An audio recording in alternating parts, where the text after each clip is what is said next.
Welcome back, everyone, to the kickoff of the 2025 NFL season.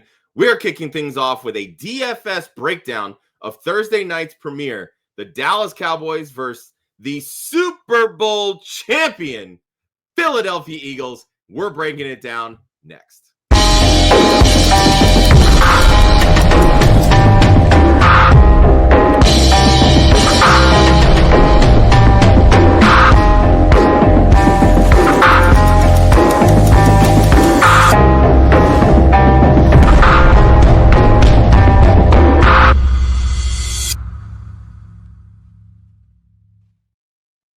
This is Captain, my captain, Club Fantasy's DFS Showdown slate breakdown videos. I'm your host, Josh Hudson. That is our DFS expert, Austin Amendolia. And tonight, or really this morning, because you're going to view this Thursday morning, we're breaking down the opening kickoff game for week 1 of the NFL season. It's the Dallas Cowboys versus the Super Bowl champion Philadelphia Eagles. Remember, like and subscribe to the Club Fantasy FFL channel. We appreciate all the love and support as we cross 1,600 subscribers. Austin, I just want to jump right into it. This is the Dallas Cowboys. It's the rivalry. Give me the chalky captain for this matchup between the Dallas Cowboys and the Philadelphia Eagles. Yeah, we get to start off on a hot streak with the Dallas-Philadelphia matchup. And you might be surprised to find that my chalky captain this week is the offensive player of the year from last year. The top player in the NFL, according to the players. Yes, exactly. The number 1 overall player in the NFL, based on the player votes, it is Saquon Barkley. Now, when we do the most likely chalky captain pick, there is always a caveat involved. Should you eat the chalk or should you not? And that is the conversation that I really want to have with Saquon Barkley this week. Obviously, Saquon Barkley is coming off a historic season. However, I do not expect that to continue into the season. He will likely still be the optimal play in certain games throughout the year, and so I don't want to completely fade him. However, I will say that this game in particular, I am going to be fading Saquon Barkley at my captain spot in particular because I think there are other plays, particularly in the pass game, that could supersede Saquon Barkley. It is just incredibly hard for a running back to maintain the level of performance and efficiency he did last year into a second season.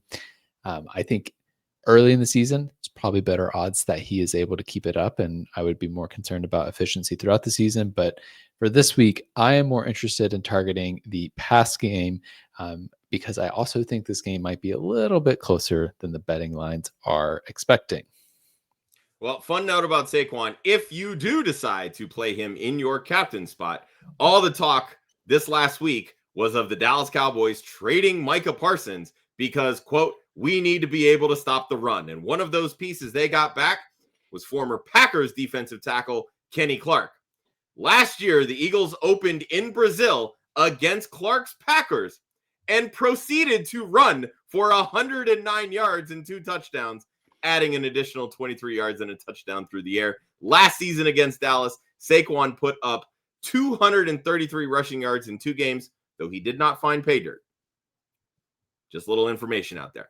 Our next category is the Mutineers. These are going to be the contrarian captain choices to help you get different in these larger tournaments to offer some variety and upside. Austin, you've got a couple of more Eagles on your list. Hit us with the first one. Yes, so I love attacking this matchup with the Philadelphia Eagle in my captain spot. I think that is going to be the ideal way to go about this, in particular because they are the betting odds favorite. And it is more common than not that the team with the betting odds favorites has the optimal captain in that matchup. So I am looking at the Philadelphia Eagles side very heavily for that. And this week, my favorite option on that in that vein is Devontae Smith, who is, if you put him in the captain spot, he's a whopping 12,600 on DraftKings and 14,400 on FanDuel. That is about $4,000 cheaper than Saquon Barkley on DraftKings, and it is over $7,000 cheaper than on FanDuel. So you're getting a lot of salary savings by having him in your captain spot, which means you don't have to get as down and dirty with the rest of your lineup, which I really like. But the thing that I love about Devontae Smith is he is likely to be probably the fourth or fifth most highest rostered player in this matchup. I feel very certain that Saquon Barkley, AJ Brown, Jalen Hurts, and even likely Dak Prescott and also probably CeeDee Lamb will be more highly rostered than Devontae Smith, or at minimum, one of those guys will be as similarly rostered as Devontae Smith. So it's an easy way to get different because people are not going after him. And he has had some really great ceiling games against Dallas in particular. In their past 5 matchups against each other, Devontae Smith has 2 games with 2 receiving touchdowns each against the Dallas Cowboys. I love that level of upside in my captain spot, especially if I think that Saquon Barkley isn't getting 2 touchdowns or AJ Brown. Devontae Smith is a really great way to get unique and has a ton of upside in this matchup. Yeah, and in 8 career games against Dallas, Devonta Smith has 6 career touchdowns. We know Deron Bland just got the big extension. Trayvon Diggs has been banged up, slowly coming back. Look, maybe it's just because I'm an Eagles fan, but this might be the highest paid duo at corner in the NFL, but also the most overrated tandem in the NFL because let's be honest, they just bite on everything. You can beat them with double moves. And Devonta Smith is one of the smoothest route runners among wide receivers in the NFL. Smith was one contrarian choice. Austin, give me another one. Yes, the other one is Jalen Hurts, who is likely to be pretty heavily rostered. I expect him to be in the top 3 in terms of rostership in the captain spot. But I do expect Saquon Barkley to eke out ahead of him. So he will help you get leverage on those Saquon Barkley captain teams in particular, because we know that Jalen Hurts has the potential to score multiple rushing touchdowns, which he did do against the Dallas Cowboys in one of their recent matchups. He had a 2 rushing touchdown game against them and in that same game, Saquon Barkley had 0 touchdowns. And so particularly if you're playing multiple entries into this matchup, it is worth having a Jalen Hurts lineup that is building leverage against Saquon Barkley. I will also say, if you are playing Devontae Smith in your captain spot, you should have Jalen Hurts in your lineup anyways, because the way that Devontae Smith pops off is through Jalen Hurts. So make sure you are indeed stacking in this matchup. Yeah, in 7 career games against Dallas, Jalen Hurts has only won 4 of them. He has 3 rushing touchdowns in those 7 games, only 9 passing touchdowns. But here's a fun fact. Nick Sirianni, as head coach of the Eagles, 4-0 in week 1. And let's be honest, all the talk last season or in the offseason about banning the tush push, it lives on. You tell me that Nick Sirianni's not calling a tush push at some point in this game, and Jalen Hurts gets himself at least 1 rushing touchdown. Our next category are the first mates. Every captain needs a reliable crew. These are going to be the standouts that help you maximize these winning lineups. We've talked a lot about the Eagles, Austin. Let's now shift gears and focus on the Dallas Cowboys. Yes, so you do have to play some Dallas Cowboys in your lineup. I'm sorry, Josh. You will have to pull for at least one Dallas Cowboy if you play the showdown slate. And my route for this is to go first off with George Pickens, who is $8K on DraftKings in the flex spot, $8,400 on FanDuel. The reason I prefer to go with George Pickens instead of CeeDee Lamb in this case is simply a salary move. It is going to be really challenging to get Devontae Smith, Jalen Hurts, CeeDee Lamb, and Dak Prescott into your lineup. If you're doing that, you're probably taking a goose egg somewhere, and because you're going to have to play some $200 player who may not even start or get a snap. But I think George Pickens has the same level of upside as CeeDee Lamb. CeeDee Lamb will have the volume, but the thing that we know about George Pickens is that he is able to have those down the field targets. And I am big on him performing better in Dallas than he was in Pittsburgh last year, because he doesn't have to be a number 1 receiver. CeeDee Lamb is going to be able to take all the attention away, and that will enable George Pickens to get open downfield, get those high value, high efficiency targets. I will say there are other pathways to stack the Dallas Cowboys in this, but George Pickens is my favorite option on their side of the ball.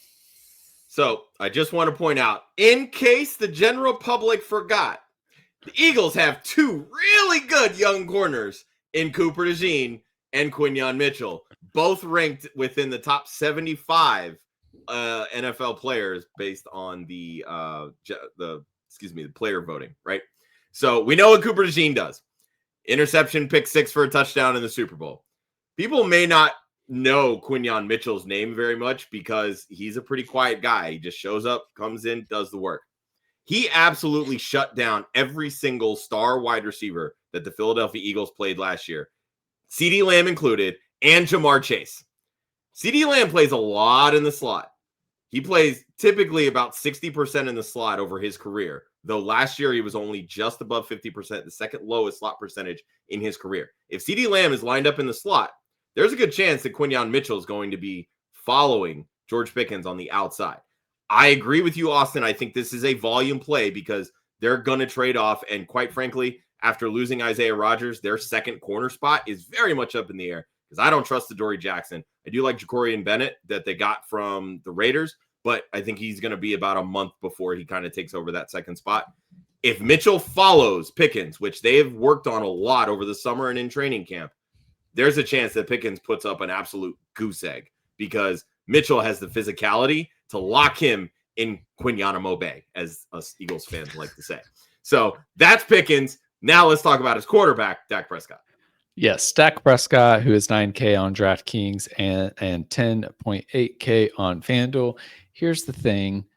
Dallas had an awful run game last year, and they did basically nothing to change that this offseason, except sign Javonte Williams. I guess now the run game is soft. No, the run game is still going to be bad. And so Dak Prescott is going to be throwing the ball a lot. And whether or not that is to CeeDee Lamb, to Jake Ferguson, or to George Pickens, he's probably pushing 30, 40 passes in this game, especially because they are underdogs. They are 8.5-point dogs in this matchup per DraftKings as of the recording of this episode. And so he's going to be throwing a ton. I want a quarterback in my lineup who is going to see those 40 attempts in a game. It means that there is a chance that he is able to hit that 300-yard bonus just by sheer volume. So I'm going with Dak Prescott also because I think that if I'm going to be playing one of the receivers or Jake Ferguson as a tight end in my lineup, I want to stack him with Dak Prescott. I think this is going to be an offensive matchup. So I really want to make sure I'm playing into both quarterbacks. Yeah, if you're leaning heavily into the Eagles passing game, it only makes sense to lean into Prescott and the Dallas passing game.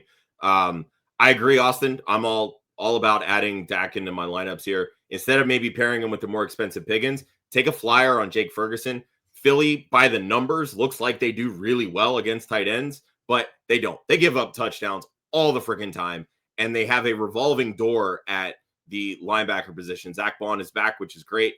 They have a rookie, Jahad Campbell, that they drafted at 31st overall this year, but no Nakobe Dean in the middle, and he tends to be the guy that travels with the tight end. So it's going to be really interesting to see how they're able to cover Ferguson, who also just got himself an extension. I very much like the Prescott Ferguson pairing around a bunch of Eagles. Next category is going to be your deck scrubbers. These are the cheaper punt play options that can make or break a lineup based on one play and or limited opportunity. And, you know, I feel like you're just appeasing me with this show sheet because you're going right back to the Eagles, and I love it. Yeah, so it will be no surprise that I would be playing 4 Eagles in my lineup and 2 Cowboys in my lineup almost every time in this matchup. And for this, I'm going to Jake Elliott, who is $4,400 on DraftKings, $5,800 on FanDuel. Honestly, I debated whether or not I was going to go with the Eagles kicker or the Eagles defense in this spot because I think both are interesting plays this week. I'm a little bit concerned about the defense because I do think the Dallas Cowboys will perform better this year. Their offense should be better than it was last year, where Dak Prescott was in neither of the games against the Eagles, and they scored single-digit points in both affairs. So I do think we'll see a bounce back, and that's why I ended up going with Jake Elliott over the defense. And it's just because Jake Elliott, he consistently kicks field goals. It's just like that easy. He averaged 9 points per game, fantasy points per game on DraftKings last year. And he has multiple games where he's kind of popped off against Dallas because either they're ahead and they don't need to play as aggressively and go for it every time, or they get in that 4th and 3 situation and they're like, oh, we'll kick a field goal. We know Jake Elliott is solid. We'll be good to go. Of course, I say that he'll probably miss one now because of the classic jinx, but I like Jake Elliott because I feel like I have a safe floor with him, and there's not a lot of guys. We've talked about this before when we've covered the Eagles on showdown slates. The depth falls off really quickly. It's a very condensed target tree, very condensed distribution of touches in general. There's about 4 guys on the offense outside of Jalen Hurts that I feel good about getting the ball consistently. And when that happens, I want to look to the kicker, who can be another reliable source of points. Oh, makes sense. And he comes in cheaper than Brandon Aubrey, who by all accounts is arguably the best kicker in fantasy football. So I like it. And your next guy, also an Eagle, newly acquired, Mr. John Mechie. Not mad about it. Yeah, newly acquired. I'm a little bit interesting thing about this. You can only play John Mechie on DraftKings right now. Last time I checked, he is not in this slate on FanDuel, which I meant to message FanDuel and say, hey, you need to add this player to the slate because what's going on here? Here's the thing.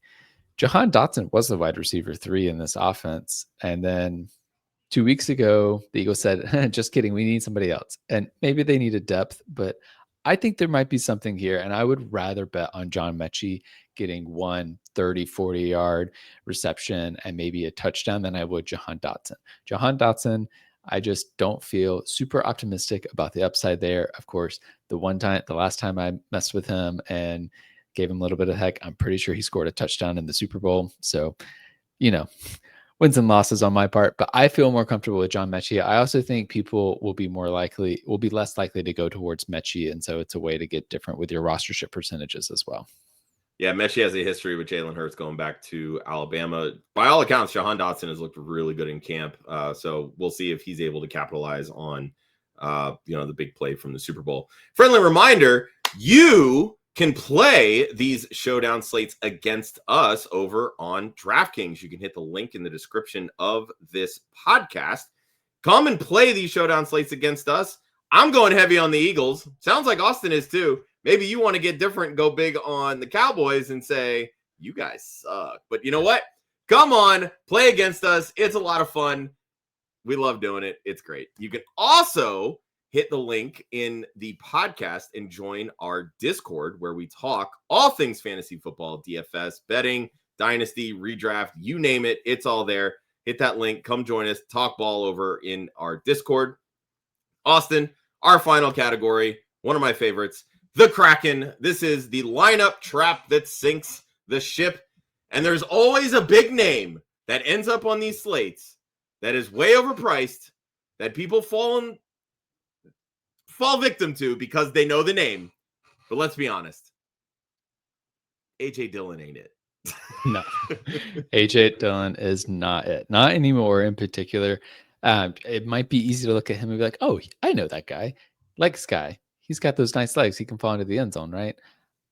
I don't see it happening. It's going to be Saquon Barkley. It's going to be Jalen Hurts. And if Saquon Barkley gets hurt, if you're trying to play the cute little game where you're like, oh, well, what if the starting running back gets hurt, which you should not do, by the way, in showdown slates. But if you are for some reason playing that way, I'm looking at Will Shipley. He's going to be the RB2 in this, not AJ Dillon. AJ Dillon is going to be I could see him easily goose egging in this matchup, and that will crush your lineup, especially for someone who is $3,000 on DraftKings. Complete avoid on AJ Dillon. For what it's worth, Shipley actually comes in at $2,000, so he's $1,000 less, and is the RB2 in this offense. They have talked a lot about utilizing Saquon more in the passing game, potentially running some 21 personnel. That's going to be Shipley on the field with Saquon, not AJ Dillon. So keep that in mind. All right, remember, hit the like on this video, subscribe to our YouTube channel, or wherever you are listening to this podcast. We greatly appreciate it. You can set the alerts, and you can be right back here with us for the next video. Sometimes we'll cover hey, guess what? Week 1, there's a Friday night game. I don't know if we're doing that one yet, but we might be doing some Sunday nights and maybe some Monday night videos, but we'll always be here for Thursday night. So always come back Thursday mornings. Check us out here on the Club Fantasy FFL YouTube channel. That is Austin. I am Josh Hudson. We will see you for the next video.